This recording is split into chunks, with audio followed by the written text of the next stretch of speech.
aquí. Ahí sí. Bueno. Hola a todos, ¿qué tal? Muy buenas tardes, muy buenos días, muy buenas noches. No sabemos muy bien en qué momento nos van a mirar. Este es un nuevo capítulo del podcast Hilos de Tinta, un podcast en donde conversamos con distintos autores, escritores, personas del mundo cultural y creativo para conocer sobre sus procesos y sobre sus obras. Mi nombre es Jessie Chamorro Salas, eh, especialista en literatura y autora también del libro Corsés. Y en este capítulo tenemos a un tremendo invitado, que ya pueden ver ahí en la pantalla, Michael Rivera Marín, maipucino de tomo y lomo, escritor, profesor, investigador y un ferviente activista del patrimonio cultural. Bienvenido, Michael. Hola, muchísimas gracias por la invitación. De verdad que estoy súper contento de estar de nuevo, aunque la gente que nos está viendo no lo sabe. Así es, ocurrió una anécdota muy macabra que tenemos que, ya habíamos grabado este episodio y por cosas de la vida, cosas sobrenaturales, que ya vamos a hablar un Puras. poquito de lo sobrenatural, no se grabó. No se grabó el capítulo bien y bueno, ahora estamos nuevamente en esta conversación, así que es parte también del proceso anecdótico, estar nuevamente reunidos acá, en esta instancia. Sí. No, pero Así genial. Yo creo que es una buena instancia porque permite como hablar de nuevo, como hacer dos reuniones. Finalmente, igual es bonito hablar de literatura siempre que sea el momento. para profundizar quizás algunas cosas, a lo mejor no era el momento, ese capítulo, a lo mejor ahora vamos a sacar otras conversaciones, otros temas que van a ser de interés para todas las personas que van a mirar esto en YouTube y también en Instagram. Michael, bueno, tú eres, al igual que yo, escritor maipucino, Ujú. también profesor, compartimos también la profesión. Quisiera, bueno, partir desde el final, esta vez. Me interesa que nos cuentes un poquito de tu último libro, Lota Sobrenatural, que es lo último que has realizado, que está en el proceso de difusión. Exacto, ahí está el libro con esa portada tan bonita, tan ilustrativa. Si tú eres maipucino, en la presentación también lo mencioné. ¿Por qué Lota? ¿De dónde viene este interés por Lota y este subtítulo, Sobrenatural? A propósito también de esta anécdota que mencionábamos recién. Sí, oye, mira, lo que pasa es que alguna vez tuve que ir a Lota, a visitar Lota, y me topé con que cuando contaba que iba a visitar Lota, estamos hablando por ahí por el 2017, la gente tenía muchos prejuicios, me decían, oye, ¿cómo ir para allá? Es muy pobre, y sí, es una de las comunas más pobres de Chile, pero te decían también cosas como, oye, se están comiendo los perros, el nivel así como de violencia es terrible. Entonces yo encontraba que había muchos prejuicios.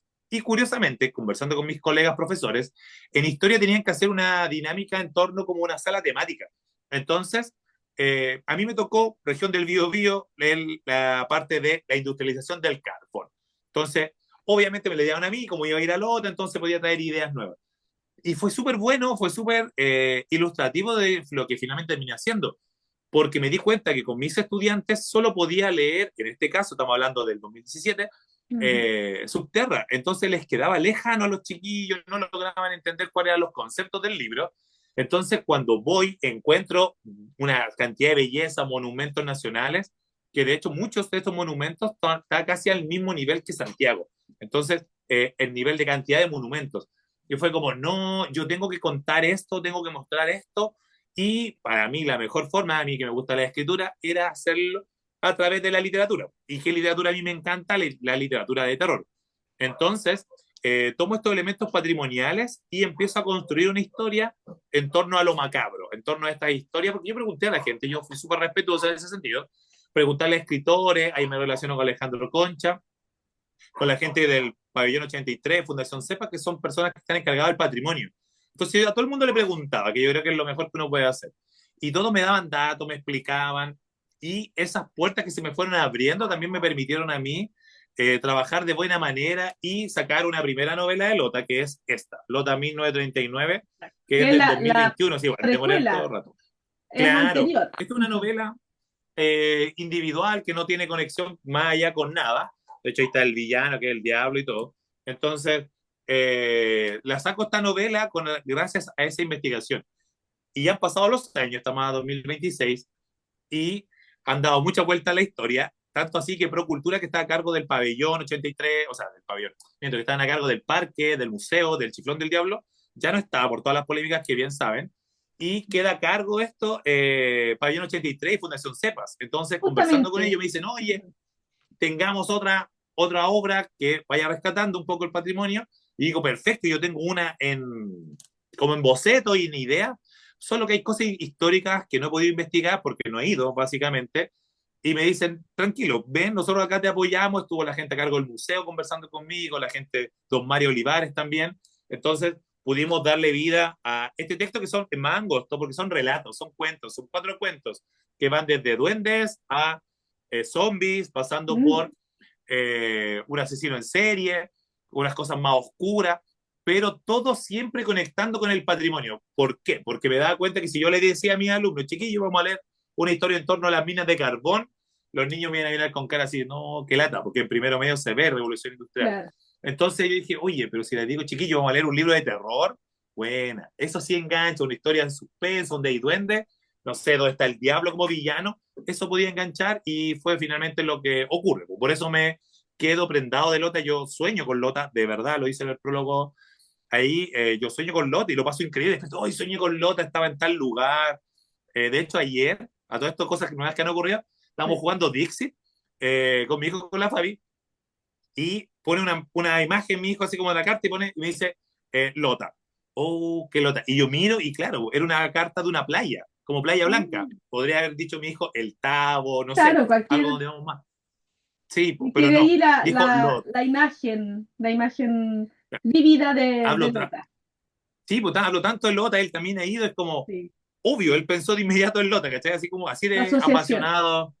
Sí, pues, apasionado ahí con Lot. Entonces, por eso nace la novela finalmente como una respuesta que me ha permitido ir a distintos lugares del país, llevando así como un embajador, porque claramente no soy de Lota, soy de Maipú toda Ujú. la vida.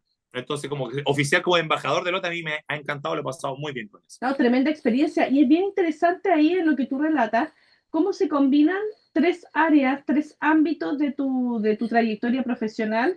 Por un lado, el ser profesor, ¿cierto? La pedagogía, buscar ahí cómo motivar a los chiquillos, a los estudiantes, a esta nueva generación, generación Z, incluso más pequeños todavía, motivarlos en la lectura, ese rol, tu rol como investigador en cuanto al patrimonio, la búsqueda, la investigación y finalmente, todo esto decanta en el ámbito literario a través de la creación.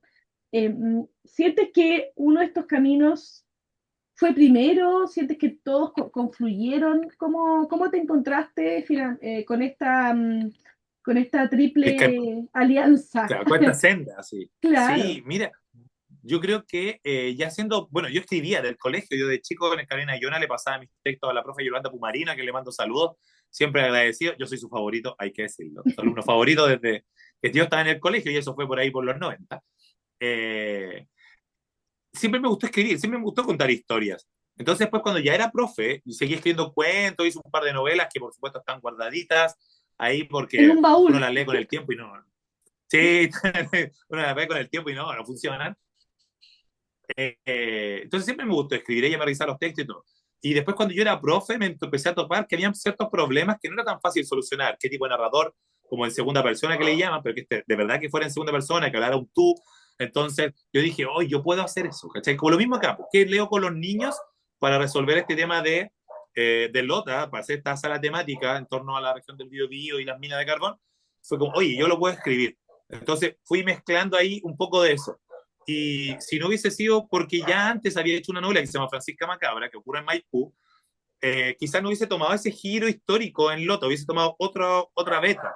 De hecho, ese mismo año, cuando saco Francisca Macabra, que es 2018, saco además un libro con otros amigos que Tres balas en la Pampa, donde yo hablo un poco del desierto, la zona de San Pedro Atacama. Entonces, siempre me ha gustado investigar. Yo creo que nunca está de más aprender. Ujú. Y cuando uno está escribiendo, oye, aprende mucho desde palabras, formas nuevas de contar la historia. Entonces, poder hacer eso desde el punto de vista literario, yo creo que es súper enriquecedor, se disfruta más cuando hay una novela, hay largo aliento para trabajar. Entonces, Sí, son tienes que procesos estar siempre largos. motivándote. Ujú. Sí, pues siempre tienes que estar motivándote. Y yo creo que eso voy como, oye, encontré este dato, que entrete, encontré esto otro, utilicémoslo. y pensemos también en los lectores, porque sea algo que también no se lo aprendan como una clase, que sea una cosa divertida de leer. Didáctica, entretenido. Claro, ahí confluyen totalmente estas tres betas tuyas. En cuanto al proceso que ahora justamente tú lo mencionas, son procesos de largo aliento, son novelas, en este caso, bueno, el último tiene que ver con relatos, pero con un rescate importante de Sí. información, de investigación. ¿Cómo es tu proceso creativo? Siempre se habla de escritor de brújula, escritor de mapa. ¿Cómo te consideras tú? Yo soy súper de mapa. Yo no pongo ni una letra hasta que no está el universo completo. Así ya tengo todo pensado, hasta esas cosas que no aparecen en el libro están. De hecho, para el libro de Lota, me acuerdo, Lota 1939, yo quería hacer un capítulo que recorriera el pabellón inglés, que es otro tipo de pabellón en Lota. Hay muchos, de acuerdo a los lugares donde las personas tenían que trabajar, por supuesto, ahí después de tu escalafón, era tu lugar de vida, entonces todo aquello. Entonces yo le digo a Alejandro Concha, oye, Ale, anda a mostrarme el suelo, una foto del suelo del pabellón inglés. Y Alejandro fue, cruzó todo Lota a buscar, tomó la foto, no la usamos. No, Nunca usé, finalmente ese capítulo te quedaba como sobrando, entonces nunca lo incluí. Y como no lo incluí, Alejandro siempre se acuerda, dice, oye, me hiciste caminar tanto para ir a tomar una foto que no sirvió. que no sirve. Entonces, igual fue bueno, igual fue como entretenido, pero pasa eso, porque tienes que armar y construir tantas cosas que yo no me imagino escribiendo y decir, oh, mejor me cambio de lado. No, porque ya tengo que haber investigado, tengo que haber averiguado. Entonces prefiero tener todo armado. Yo de hecho trabajo con un programa que se escribe en él, que es de escritores. Entonces te permite en tu pantalla, al costado tener los narradores, los personajes, los lugares, les puedes agregar fotos. Hay una zona como de corchos que tú entras y te sale como si fuera la pared, así como detective para tirar, ¿cachai? Como Un todos los muro aspectos ahí. de la novela, cosa de poner la primera letra ya de hecho el otro día me pasó que desperté y dije yo, uy, y me quedé pensando y dije yo, este puede ser un muy buen inicio de libro, pero todavía no, todavía me quedan muchas cosas más por pensar. Entonces me gusta a mí irme como ordenado, armo los capítulos, la idea central del capítulo y cómo conecta con el otro. Pienso inclusive hasta en cuántas palabras tiene que tener el capítulo. Sí, en algún momento lo conversamos y tú me decías 2.500 tenía uno, otro tenía 4, llegó a 4.000, como que súper pensada Sí, hasta la cantidad de palabras. ¿Y sí, eso sí, por me qué viene? gusta ¿Por qué eso. ese esquema, esa necesidad o esa intención de tener esquematizado hasta la cantidad de palabras que vas a poner? Porque eso también me permite darle un ritmo al libro. Y porque cuando se me ocurre la idea, yo la vinculo con música. Siempre uno está escuchando música, en mi caso metal.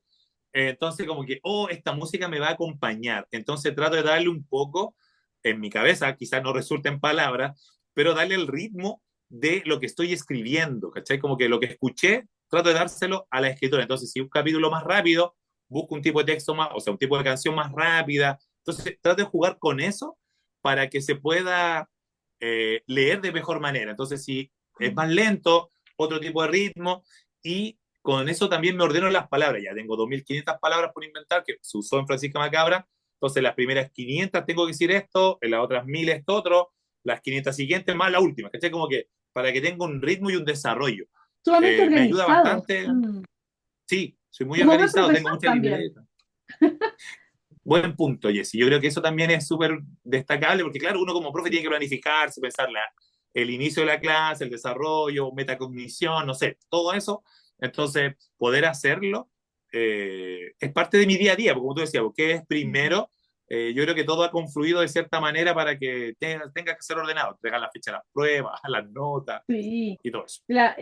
ese trabajo de organización mental que los profesores tenemos, claro, ahora tú sí que un defecto o sea, un defecto de profesión que le llaman quizá, que te ayuda justamente a tu proceso de creación. ¿Hay alguna diferencia entre el proceso creativo de tu primer libro, Francisca Macabra, si mal no recuerdo, y el último, que es Lota Sobrenatural? Sí, yo tengo otro anterior que fue en Rieles, que ocurre acá en Camino de Lipilla con Tres Ponientes, pero ya ha Mm. pasado más de 10 años, ya como que no, está un poquito olvidado también. Pero claro, para mí O Francisco, quizá comparándolo con ese, que es tu de verdadero sí, pues primer claro, libro.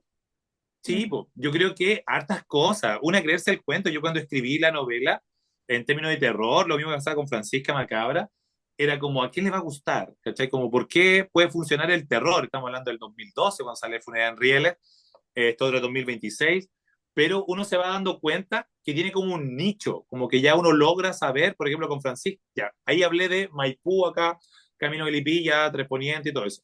Entonces, al siguiente vuelvo a hablar, pero profundizo ciertos aspectos, todo como lugares históricos. Con Lota yo creo que se consolida la estructura, entonces va uno un poco más confiado, ya sabe un poco más hacia dónde va a ir, dónde la gente quiere leer, porque te han ido dando feedback igual, como con el tiempo dicen, no, Francisca Macabre, los capítulos son muy cortos, faltó más, yo encontraba que estaba bien, entonces ya, pero para el próximo vengo y lo agrego, pues le agrego cosas, le agrego capítulos, entonces que fue Nota 1939, que como puedes ver tiene 300 páginas, Sí, 300 y algo, entonces es una novela como más tradicional, así ujú, como común. Francisca Macabre tiene como 160, entonces esta es mucho más grande. ujú. Y eso me fui dando cuenta, como que teníamos que perderle el miedo un poco a lo que uno iba a escribir, perderle el miedo también a las ganas de que otros te lean, porque a veces uno tiene temor, si usted no está viendo y está empezando, quiere publicar su primer libro, da nervios, sí, pues da nervios que digan, oye, está mal, no me gustó, tal cosa. Pero también uno después empieza como a aprender, que de eso te va a servir, vaya a sacar bastante enseñanza. No siempre se aprende con lo bueno, también se aprende con lo malo. Sí, Entonces hay que es un animarse. Yo creo proceso que en ese sentido, extenuante, exacto. Y se sí, tocan muchas sí. puertas, no, no es todo color de rosa como a veces se ve en las redes sociales o cosas Ah, así. claro, que Ujú, en un minuto la cosa se contó completa. Por ejemplo, claro. yo, ustedes saben, ya lo dijimos, soy de Maipú, pero publiqué un libro de Lota y yo decía, ¿por qué alguien de Lota va a creer que Michael Rivera, maipucino, va a haber aportado algo a la literatura de Lota? ¿Cachai? Entonces, ¿qué hice yo? Le pedí apoyo a estas fundaciones, porque ahí están los logos de Pabellón Eh, 83 y Fundación CEPAS. patrocinios. Claro. Entonces, y de nuevo repetimos con ellos, esperamos que haya una última instancia. Entonces, buscar la validación, pues, buscar el apoyo de que alguien profesional, que en este caso una fundación que no va a querer meter las patas, diga, oye, tu libro funciona, tu libro habla súper bien de la gente de Lota. Y había otro factor más, que era que la novela yo ya la había hecho harta promoción mientras la escribía, lo pasaba súper bien. Y me empezaron a llegar ofertas de editoriales que querían comprar el libro, así como, no, nosotros te publicamos y no sé qué, tuve esas reuniones, pero yo quería sacar el libro en mi pinta, en Ujú. términos de agradecimiento, porque como no soy de Lota, mucha gente me ayudó, me tocó la pandemia, no podía ir, todo eso. Entonces me ofrecieron ciertas cosas que yo creo que estaban buenas, pero me quitaban esta cosa de los agradecimientos. Me dice, oye, los libros nosotros no le incluimos agradecimientos, ni iniciales, ni finales, ni prólogos, ni palabras de Y nada, sin esos eso. son los detalles finalmente que uno le da al libro desde su voz, desde su autenticidad. Y que a veces las grandes editoriales, ellos tienen su formato más estandarizado y se Claro. pierde esa Sí, esta cosa como más personalidad del libro. eso, como esa esencia. Y yo hablo con Exacto. Alejandro Concha y le digo, oye, Ale, mira, me están ofreciendo esta editorial tal cosa. Y me dice, ¿sabes qué? Si te vas con ellos, vas a hacer lo mismo que han hecho muchos escritores o artistas, que llegan, sacan lo que les sirve de lota, como el carbón, y se acaba. Fin, se Replicar van, la se historia de olvidan. extracción. Claro, repetirlo. Entonces me decía, tú siempre has venido, vuelve, sigue hablando, difundo. Entonces me decía, tú no eres igual que todos los demás. Y yo decía, oye, es verdad. Yo sueño con Lota, que es lo que le decía antes. En tu Entonces, otra vida fuiste de Lota, quizás. quizás yo siempre he pensado lo mismo. He pensado lo mismo, Jessy, de verdad. Como que a lo mejor en otra vida fui de Lota porque veo cosas, no sé, que me suenan mucho, me resuenan demasiado. Y finalmente lo sacamos por las nuestras, las gestionamos, los 10% que estaban en ese entonces, y sale el libro, le va bien. Yo me acuerdo que salimos en un Sabingo, en un programa de Sabingo que Jean-Philippe visita a Lota y muestran los libros de la zona, y muestra mi libro. ¿Es cachai? Así como, ¡Wow! ¿por qué muestra mi libro en Chilevisión? Claro, de Entonces, difusión. eso me dio un impacto de difusión, Tremenda mucha gente me escribía. difusión. Ujú. Sí, pues, y de hecho yo no era el que tenía el libro, era Alejandro el que tenía mi libro. Entonces, es muy gracioso. Y todos los semestres repiten el programa, cada cierto sábado lo vuelven a dar. Entonces me volví a vender mucho. Entonces, demostró que había que arriesgarse, había que seguir ese sueño y esa corazonada, que no era maña, de sacarlo de manera independiente, de manera autogestionada casi, y que Ujú. iba a valer la pena, porque de hecho dentro del libro todos los que participan son de Lota. O sea, Alejandro que revisa, que arma la maqueta del libro de Lota, Luis Naranjo Rojas, que ha hecho las portadas también de Francisca, de Sobrenatural, también es de Lota. Entonces él estudió en Lota porque Hay conversó un conmigo. vínculo mayor Sí, con la sí, comunidad pues lotina. yo era el único que en esta vida no era de Lota, pero que quizá en otra lo era. En otra ¿Cachai? quizá lo Entonces, era. Sí, Oye, Michael, y en relación con eso, ¿cómo ha sido la recepción de estos libros sobre Lota uno y el Francisca Macabra? Porque el público es un público más juvenil. ¿Cómo ha sido la sí. recepción, cómo tú lo has percibido? Mira, he tenido bastante suerte. Una porque en Lota coincide con este lectura, por supuesto, en torno a la revolución industrial. La revolución industrial, hay pocos libros que te acerquen como a ese proceso en Chile. Entonces, y este está pensado para jóvenes, tiene glosario, hay palabras que son más cercanas, hay harta acción, aquí, pum, pum, para allá, más el suspenso, por supuesto, y terror. Así es que ha sido bueno porque se ha leído en colegios. Y yo creo que eso que se lea en colegios es súper bueno porque es un público que es súper crítico, pero también le gusta desafiarse, también le gusta una cosa nueva, que no le digas que el autor está muerto. Yo voy a dar las charlas generalmente a los colegios, comparto con ellos, sé, le mando el video, le respondo dudas, hacen los trabajos y me escriben y ahí respondo. Entonces, eso también ha sido súper bueno porque el profe, además, que hay que destacarlo a los colegas, si leyeron el libro, les gustó, te invitan, tú haces un buen trabajo con ellos, después te vuelven a invitar. Y si Claro, ese se profe, va replicando al curiosamente, año siguiente con otras sí, generaciones. con otra generación, y si ese profe se fue, que la rotación docente es muy alta, ese profe te va a llegar a otro colegio y vuelve a invitarte, y tú vuelves a ir, y el que te vio la primera vez, que no fue el que te invitó, porque siempre invitan más de un curso, o el curso que quedó solo, te dicen, oh, un año pasado vino un profe, invitémoslo. Bueno, ya no fui a uno, ya voy a ir a dos, naciendo desde el mismo nicho. Entonces, eso ha sido como lo que me ha ocurrido, pero también porque hago el trabajo, finalmente voy, converso con la gente, me organizo con los Claro, tiempos, a hay veces me una descuentan. difusión importante de tu parte también como escritor, porque a veces se piensa que el escritor escribe y ya publica y se olvida, pero hay No, un trabajo que viene después sí, de pues yo la por eso, edición del libro.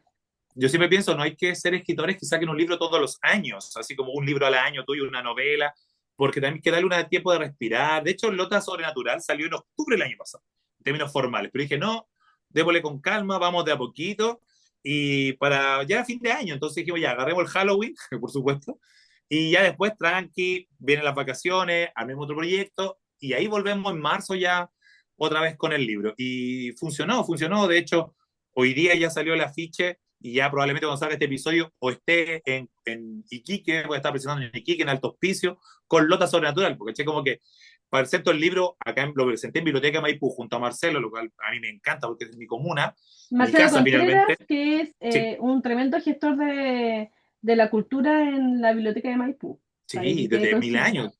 Sí. Sí, pues yo he presentado con Marcelo, no sé, 2018, 2019, estoy presentando ya con Marcelo. Entonces, venir y que te inviten de regiones, yo creo que no muchos autores locales, pensando en Maipú, les pasa eso. Y eso es súper bonito, porque y yo oficio y digo, oye, yo soy de Maipú y hay otros escritores allá, ¿cachai? Como que uno va como abriendo puertas, lo mismo de Lota, pues voy y cuento, oye, soy embajador de Lota y me pasa lo mismo con Maipú. Yo fui hace un Ujú. par de años a Iquique y hablaba de Francisca Macabra y conectamos por la chinita, por el tema de la Virgen del Carmen. Ah, Entonces, ya nuevamente, cuéntanos invitan por sobre uno. eso, a ver, que está Tipo, interesante. fui el 2000, bueno, hace 2 años, 2024, voy a Alto Hospicio, a la biblioteca 305, y me llevan a colegios también. La biblioteca se encargó de llevarme a varios colegios, los cuales estoy súper agradecido, el Simón Bolívar, por ejemplo. Fui a las radios igual allá en la zona, porque claro, como viene alguien de afuera, se aprovecha de estrujar, hicimos muchas cosas esos días, y ahí con la Fabi fuimos a todos los lados donde me invitaron. Entonces, eh, hablo, pero claro, yo hablaba, no, la Virgen del Carmen y no sé qué, y los niños que me estaban viendo, que eran en el colegio, así como la Virgen del Carmen, ¿quién es? Y una profe me sopla, la colega, y me dice, dígale la chinita. Dije, no, la chinita. Todos me entendieron, Ahí porque claro, comprendieron. por la tirana, y ahí nos entendimos, y ahí supieron lo que era el templo votivo, ¿cachai? Como que, y eso me permitió, por supuesto, llegar a otros lados, después fui a Copiapó también, entonces, yo encuentro que es súper bueno estar en la zona, estar en ferias literarias, yo creo que es súper bueno, pero no es lo mejor. Lo mejor es el contacto con la gente, que te conozcan, que vean que el autor no está muerto, que el autor está vivo y puede conversar contigo, y si se equivocó el autor, se equivocó, ¿cachai? Y es humano. También tú le puedes decir a eso y tú decís, oye, qué buena, te diste cuenta de ese problema, ¿cachai? Como había una, no sé, un personaje que le cambiaste el nombre y que te lo digan los niños y como, oh, bien, estaba ahí atento. Entonces, Y se dieron ese tipo de cuenta, cosas. claro. Y claro, como hicimos una buena gestión esa vez, quedé enganchado porque les gustó lo que hice y me dijeron, oye, un día te vamos a invitar de nuevo, ¿cachai? pero ahora en otras condiciones, un poco más grande, no sé, acá, allá. Bueno, muchas gracias. Pasa el año anterior, el 2025, no fuimos a ninguna parte de Iquique, por supuesto, fuimos a Antofagasta, eso sí, y a Copiapó. Y vienen y me dicen, porque claro, presenté el Lota Sobrenatural también en Copiapó, el 5 de diciembre. Y ahí me dicen así, oye, ahora vuelve. Vuelve, de hecho están en 4 talleres dando, y hay un colegio más al que no puedo ir porque no está dentro del programa que me propuso el Claro, Ministerio de la Cultura, las Artes y el Patrimonio, pero me dijeron, oye, pero si nos dan los tiempos, ven igual. Ya, bueno, ¿cachai? Y ahí uno tiene que hacer el esfuerzo, ir igual y no sí. creerse tío, que no puedo ir. Pedí ya, obviamente, para poder alcanzar a ir a todos los lados que se pueda, porque más allá de, y es bonito ir y conocer y estar en la playa y todo, encontrarme con amigos, pero también es bueno cumplirle y tratar de cumplirle a todos, porque es lo que sea. Gente va a Lota y se va y no hace más. A mí no me gusta eso, me gusta ir y tratar de visitarlo a todos. Pucha, ojalá se pueda, pero hay que hacerlo así, como con paciencia y La literatura en ese sentido y los libros se transforman, hacen que los escritores seamos de alguna manera embajadores. Tú te estás sí, convirtiendo en un embajador de la cultura patrimonial, de las claro. historias, ¿cierto? Sí, Y haciendo estas conexiones con distintas ciudades de Chile. Y Michael, ¿por qué estos temas te interesan? ¿Por qué te interesa lo mira, macabro, lo sobrenatural, el terror, el sí, suspenso? Porque lo hiciste con Francisca Macabra, ¿cierto? ujú. No vamos a hacer spoilers de tu libro, No, pero pues claro, a propósito de historias que ocurren ahí en Camino Milipilla, ¿cierto? El claro, misterio. Hay un tema con la niebla que me gustaría que lo mencionara, la niebla claro, maipillina. Y también Lota Sobrenatural, esta bajada, este subtítulo. ¿Por qué te no. interesan esos aspectos? Mira, a mí siempre me gustó el terror, siempre, siempre. Entonces, siento yo y creo yo que el terror funciona súper bien porque podéis colocarle de todo un poco y va a seguir funcionando. Si ponéis un, no sé, alguien enamorado que está muerto, ya no es romántico, pasa a ser como terror porque la gente dice, oye, están putrefactos, no sé. Entonces te permite muchas cosas. Y yo de chico veía muchas películas de terror. Estos VHS, me Ujú. tocaba así disfrutarlo a concho. Alguna vez me gané inclusive una beca, que es muy triste, es bonito pero triste, para ir a estudiar a la UNAM, una beca en términos de cine de terror, pero Ya. me lo gané el 2010, el 2020. Ah, plena Pésimo. pandemia. Tocó pandemia, me dijeron, Sí. ningún problema, pero lo hacemos Zoom. Eh, yo quería tomar tequila, quería ir a carretear, no sé, No y era lo chao, mismo. no sé. Ujú. Claro, no era lo mismo, pero bueno, siempre me ha gustado, siempre me ha llamado la atención. Yo creo que Maipú también tiene mucho de eso, al igual que Lota. Entonces, o el norte, en Iquique, hay estas salitreras que están abandonadas, ¿cachai? El hospicio y todo eso. Entonces, me tocó como disfrutar de aquello. Mi mamá también, siempre cuenta historias terribles, historias macabras, y yo creo que eso me nutrió mucho y me es muy cercano a los estudiantes. Entonces, que a los jóvenes les gusta el terror. De hecho, hoy en día yo creo que el cine, la industria cinematográfica se está sosteniendo principalmente con la historia de terror. Antes yo esperaba octubre para ver películas de terror. Ahora todo, ahora de hecho, ahora que es Sí, mayo, hay como 2 o 3 películas en el cine. De hecho, hay una que ya no alcanzaba, no sé por qué ya salió de cartelera. Entonces, por eso me es afín. Yo creo que me gustaba mucho. Además que hay un factor que si usted no está viendo y quiere ser escritor, no me va a entender, pero la Jessie me va a entender. Que nos pagan tan poco por los derechos de autor del libro que escribir algo que no te gusta es una lata. Para ganar un 10% de la venta no vale la pena, para todo el esfuerzo, un par de años investigando, no tiene escribir sentido. de algo ¿Cachai? que no Como, te gusta o que no te resuena, mm, se vuelve un sí, sinsentido, ¿cierto? sí, Totalmente. a mí me invitaron en un momento a escribir una novela sobre Tomé, ovejas Tomé, la zona industrial esta de los tejidos y todo eso. Ujú. Fuimos, dimos la vuelta, me contaron cosas, estábamos con Alejandro. Yo cuando voy a la región trato de estar siempre con la persona, con el escritor de la zona. Y con Alejandro salimos y fue como, nah, no, esto no es lo nuestro, esto no. Podría haber sido súper bonito porque nos estaba apoyando en la universidad. No iba a poner look y toda la universidad. Pero fue como, no es lo nuestro, no nos Mm. interesa, no nos resuena, no nos hace sentido. Claro, lo hubiésemos tenido que hacer por cumplir, hubiésemos ganado unos pesos. Pero creo que he podido seguir viviendo sin esos pesos y bien, ¿no? Y feliz. Yo creo que ese es un punto importante. Y feliz. Y eso, escribir para sentirse pleno también, ¿no? Como una obligatoriedad. Oye, Michael, justamente menciona el tema del financiamiento. Tú, los libros que has sacado, Francisca Macara, el anterior también, y estos sobre Lota, ¿los has hecho a través de autopublicación o has trabajado con editoriales? Porque acá hemos tenido distintos casos. En el podcast hemos entrevistado a personas que se autopublican, como por ejemplo, conocía a nosotros Macarena Moya, que ella hace Ujú. todo el proceso de, Claro. de gestión de sus libros, y otras personas como, ay, se me olvidó el nombre, de la autora eh, de Civil, que Ah, ella el de trabaja con, Eva, la Evan Eva, Kramer, Eva Van Kramer, claro, que tiene con gracias, 7. que ella Sí, yo he trabaja con estado en todas las siete, veredas. exacto. Yo he estado en todas las veredas. Y en todas las veredas me he dado cuenta que lo mejor es exteriorizar los servicios. ¿Por qué? Porque, por ejemplo, yo no diagramo nada, yo soy pésimo, pésimo, pésimo. Pero conozco gente, porque trabajaba en una editorial, que sí podía diagramar. Entonces, haga, diagrame usted.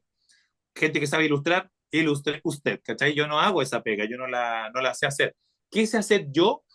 Es contar la historia. Yo sé vender la historia, hacer videos y contar, conversar contigo. Yo creo que eso lo puedo hacer.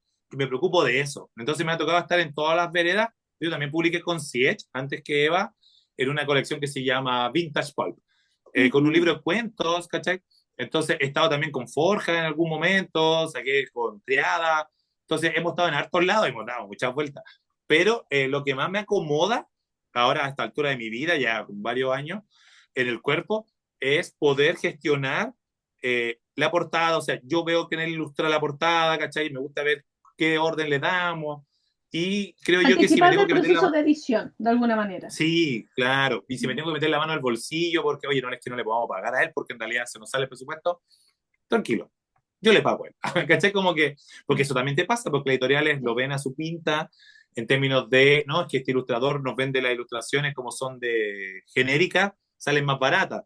Y yo le digo, ya, pero ¿cuánto? No, nos cobra 30 lucas. Pucha, si yo le pago a Luis 100 va a ser original. ¿Cachai? Y después la puedo tener ahí, como ahí está la portada de la primera edición de Claro, Lota va a ser tuya. 1939. Ay, qué ¿Cachai? bonito. Como que y se la pago y después me la manda. Entonces creo que tiene que ver con eso. A mí me pasa, ¿sabes qué? Como con la música metal. La música metal no suena en radio. Napalm Death, Cannibal Corpse no suenan en radio. O The Black Dahlia Murder no suenan en radio. Pero la gente igual llega, la gente lo escucha, hay Son un público que nichos, lo sigue. exacto. Sí, Hay pues un son nicho nichos. Entonces, constante y que entonces hay gente que sigue le gusta esto. fiel. Claro. Y son fieles y claro, y llenamos el estadio. Quizás no vamos a hacer el Nacional, pero vamos a hacer el Cariola, vamos a hacer el Caupolicán, de repente su Movistar, y lo vamos a pasar bien, y la gente es súper seguidora, y anda la gente con sus poleras de banda. Entonces yo voy por ese lado, voy por esa gestión. Y además me permite generar ingresos, porque invierto, después lo recupero, porque creo yo que puedo vender yo mejor mi obra si tiene mi corazón. Si no tiene mi corazón, sería lo mismo que hablábamos de Tomé. ¿Para qué Exacto, no? sería algo por encargo y eso en verdad no funciona mucho, porque Ya se trabajo de trata, profe, exacto, como se trata de encargo. un oficio, no, ya uno tiene su trabajo en este caso. Sí, po. No, lamentablemente los escritores no vivimos de los libros, sino que siempre hay un Ujú. trabajo ahí que uno debe tener y ojalá pasarlo bien en el oficio de la escritura. Sí. Hablando del oficio de la escritura, pero también tú tienes otra vereda, otro camino, otra senda que realizas que tiene que ver con la difusión patrimonial, sobre todo acá en Ujú. Maipú. Estás muy vinculado a la divulgación de lugares históricos, tienes ahí también un medio propio junto a Marcelo Contreras. Claro, Cuéntanos por qué te interesa esta reivindicación de lo patrimonial, no necesariamente desde la ficción, porque eso tiene que ver con tu claro. beta literaria, sino de lo patrimonial, cultural, histórico, y Claro. por qué te interesa que se dé a conocer sobre todo la cultura de Maipú. Sí, mira, yo creo que hay que empoderar un poco a los jóvenes y la gente que es de acá, porque hay muchas cosas que son maravillosas, pero siempre están mirando para afuera. Siempre el pasto más verde es el de la casa del frente, El ¿cachai? No del es el de tu vecino. casa. Ujú. Claro, el del vecino, bueno, yo creo que no es así. De hecho, yo viví el año pasado una crisis heavy, no como profe en términos de laborales, sino que era, uy, ¿yo por qué le hablo a los niños de esto de Maipú? Si ellos trabajan en Las Condes, yo trabajaba en el VHS y en Las Condes, lo pasaba súper bien, tenía muy buenos amigos, colegas, jefes, súper, pero decía, yo quiero estar enseñándole a mis alumnos, decirle, chiquillo, el Parque Tres Poniente antes era un canal. Ah, pero a los cabros no les interesa el Parque Tres Poniente porque son de Las Condes, Claro, otra de realidad. Vitacura, lo Barnechea, ¿cachai? Entonces, sí, por otra realidad, yo decía, no, yo tengo que volver a mi casa, tengo que volver a escribir y a hablar. Entonces, ¿qué hice? Porque no me podía ir del trabajo, por supuesto, en, no sé, mayo, junio, empecé a escribir crónicas. Ahí ya estaba trabajando con Marcelo haciendo crónicas para un proyecto que es Maipú Patrimonio Presente, publicamos en La Voz de Maipú, crónicas todos los meses de patrimonio. Pero después pasó el tiempo y ya llegó fin de año y fue como, oye, yo debería de volver a Maipú. Además que empezó, curiosamente el año pasado, empecé a hacer un café literario El todas café de las primera. semanas, todos los miércoles, en café de primera, claro. Y era como café literario de primera o café de primera que queda en primera transversal.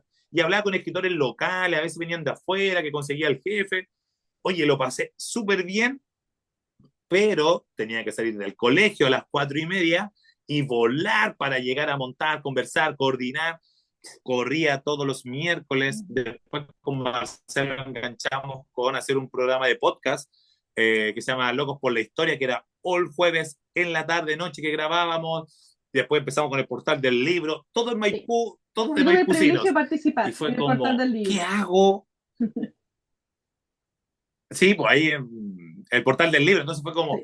porque no nos dieron los tiempos para poder estar ahí en el café literario, que también era una invitación. Entonces fue como, ¿qué hago yo enseñando en Las Condes?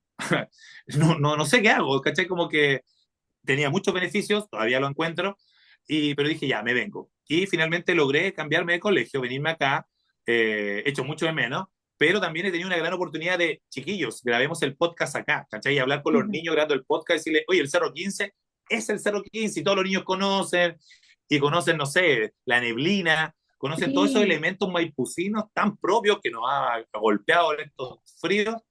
Sí, los últimos Entonces, cuatro días, eso me parecía a 5 días, mí que era, mucha niebla. sí, más o menos. Entonces, eso me parece a mí que es importante y porque hay muchas cosas que se van perdiendo, que se van olvidando. Y si uno no la rescata, ¿quién? Antes estaba una agrupación que era Raíces Maipucina con Jaime Maía Peñalosa, a quien yo admiro montones, con sus claros y sus sombras, ¿cierto? Como todos, pero el tipo se la ha jugado y sigue publicando en redes, entonces como, oye, hagamos algo también, Marcelo, a ti que te encanta, a mí que me encanta, hagamos algo sobre patrimonio. Y ha funcionado, sabes que la gente responde súper bien porque apelamos a la memoria emotiva, se siente identificada, los mismos niños me dicen, profe, vi un video de usted explicando lo que era el Cerro 15, ¿cachai? Hicimos con Marcelo una ruta de la batalla Maipú, por los lugares históricos que la gente va, conoce, pero quizás no sabe lo que ocurrió hace, no sé, 200 años ahí. Entonces lo pasamos muy bien y creo yo que es valioso. Por eso trato de seguir como expandiendo este universo y lo vamos, podemos contarlo como primicia o no. Por Lo supuesto, de, tiene todas las sí, premisas que quiera. buenísimo.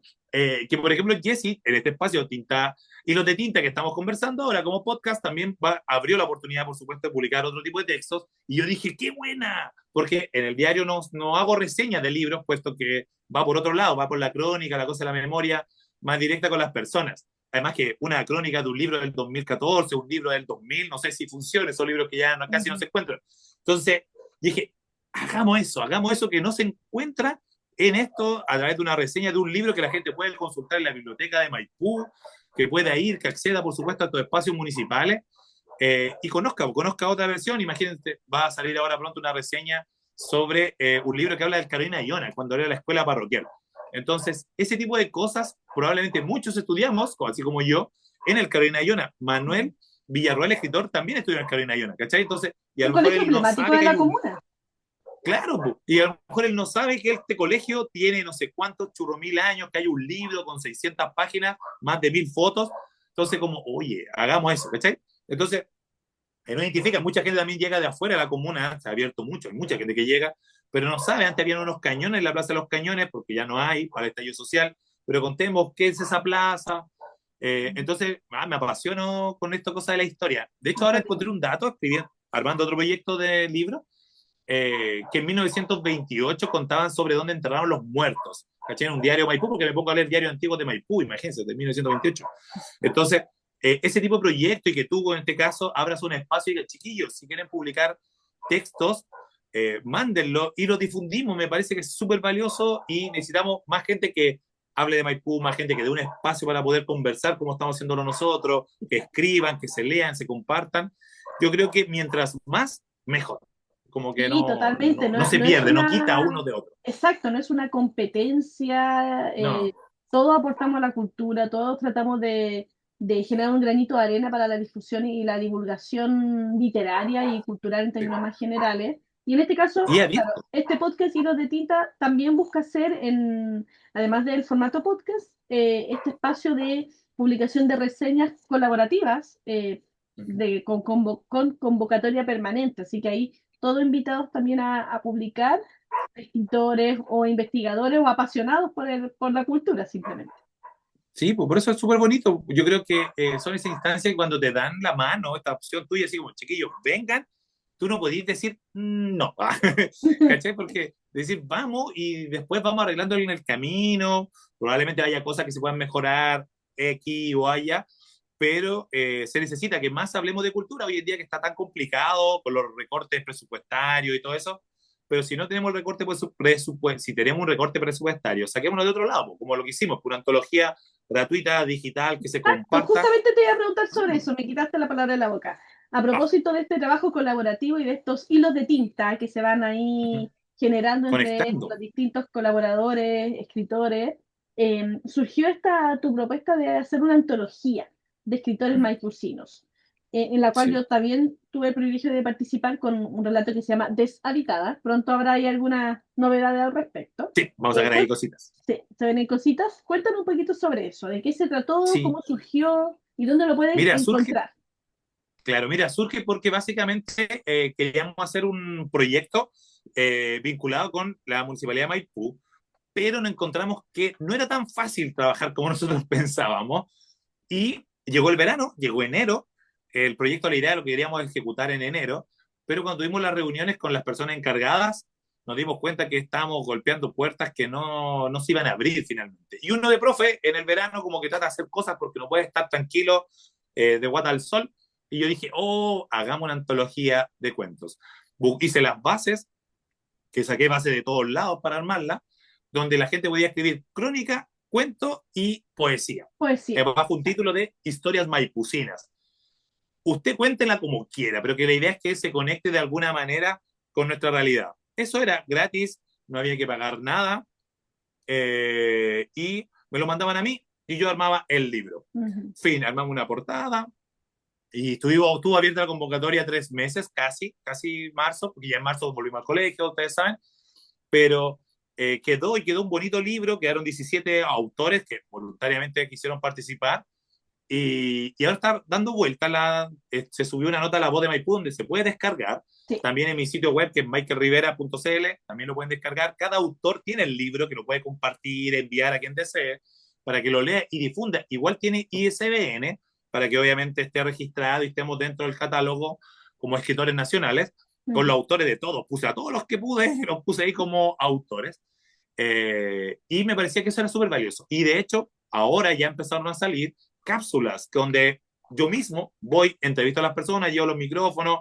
tengo una camarógrafa maravillosa que me acompaña en todas las locuras y ella se las toma, preparamos ahí el set, que es básicamente un lugar de Maipú. Entonces, cada uno de los autores, la idea es que cuente quién es para que la gente lo conozca y además de contar quién es, cuente de qué va su texto para que las personas que lo vean se motiven y quieran, por supuesto, leer el texto. Esa es Y como la idea está principal. vinculado también al territorio, es bien interesante porque Sí, justo también en Historia Maicucina confluye esta idea del patrimonio, la cultura y la literatura, que sí. ha sido Entonces, el leitmotiv de esta conversación del día de hoy. claro, y de hecho ahí hemos ido, por ejemplo, con Manuel Villarroel, su papá fue sindicalista ahí en el Pizarreño. Entonces, oye, vamos a la Villa Pizarreño. Le digo, ¿dónde te tienes que ir? No, a la Pizarreño, vamos a la Pizarreño. ¿Cachai? Elías Vargas, que ya lo tenemos conversado, es allá en Longitudinal, donde él cuenta un hecho de un incendio que hubo, donde murió mucha gente en la casa. Entonces, listo, contigo tenemos ya los departamentos para ir. Con otros autores tenemos visto Tres Ponientes, ¿cachai? Como que hay muchos lugares maipucinos Sí, que se puede visitar, por ejemplo, la Alicia Medina Flores, su hermano nació en la casa, porque en esos tiempos las mujeres, no había hospitales en Maipú, ujú. tenían sus bebés acá, aunque había un centro de matronas, seguramente no iban nomás. Entonces, oye, para grabar, vamos donde vivías antiguamente, donde vivieron tus padres y nació tu hermano, ¿cachai? Como, y alguien se va a imaginar que en ese lugar, cuando llegue el momento de grabar, sabía que ahí nació un bebé, así con todas las leyes de la ley, en un espacio que era una casa habitación. Entonces, igual es loco. Yo creo que eso mismo rescatamos. Rescatamos este relato, cuento, poema o crónica, más este lugar histórico maipucino que quizás alguien no sabe, ¿cachai? de carácter patrimonial. Michael, el tiempo se nos va volando, podríamos estar conversando horas. Ha sido súper interesante este recorrido que nos has realizado en torno a la literatura, el patrimonio, la cultura, que es algo fundamental. Entonces, si quieres comentar algo a propósito de dónde poder encontrar tus libros, dónde te pueden seguir también. Sí, mira, yo creo que es difundir un poco el sitio web. Tengo un sitio web donde está precioso porque pusimos los podcasts donde la gente puede pinchar, hace clic y llega a la lista de reproducción o al episodio que le interese. Lo vamos a ir actualizando porque viene segunda temporada de Locos por la Historia y con Marcelo Contreras a través de Maipú TV y con tres auspiciadores locales, Sushi Nikkei, ahí de El Camino del Rey. Tenemos también unas cervezas que son de Clement, que son maipucinas, tiene el templo ahí, los lupus son como los soldados de la batalla, y cuchipapay, que son ahí pastelitos que están ahí en los españoles. ¿Cachai? Como que todo emprendimiento local para apoyar lo mismo, esta conexión todo con la comuna. Y en el sitio web van a encontrar eso, van a encontrar los libros, si los necesita, los quiere y se puede vender, se los mandamos, no hay ningún problema. También está vamos a ir subiendo cápsulas patrimoniales también yo creo que vamos a compartir estas cosas de hilos de tinta, vamos a tener un enlace ahí para que la gente pueda llegar a Ay, hilos de maravilloso. tinta, a, a ver estos trabajos que se están realizando, tanto mío como de otros autores que se van a sumar al proyecto. Entonces, eso es como la idea. Y desde el tiempo de compartir, de darle like, de verdad que si usted que nos está viendo llegó hasta este momento, dele like, compártelo, hágalo saber y vea los capítulos anteriores, que también eso es súper bueno, para ir viendo las distintas visiones que tenemos todos, porque yo no tengo la verdad, tampoco la tiene el otro, pero entre todos quizás Se vamos va construyendo construyendo algo. Yo algo un bonito. mundo, justamente, se va Sí. construyendo un mundo. Ya, este sería, si mal no recuerdo, el quinto, sexto capítulo, y ya también se vienen otros invitados en los demás, todos cordialmente invitados a seguir, compartir, comentar, denle like, y eso. Ha sido un gustazo, Michael, que estés muy, muy bien. Muchas gracias. Dale, gracias a ti, que estés muy bien. Chao. Vamos a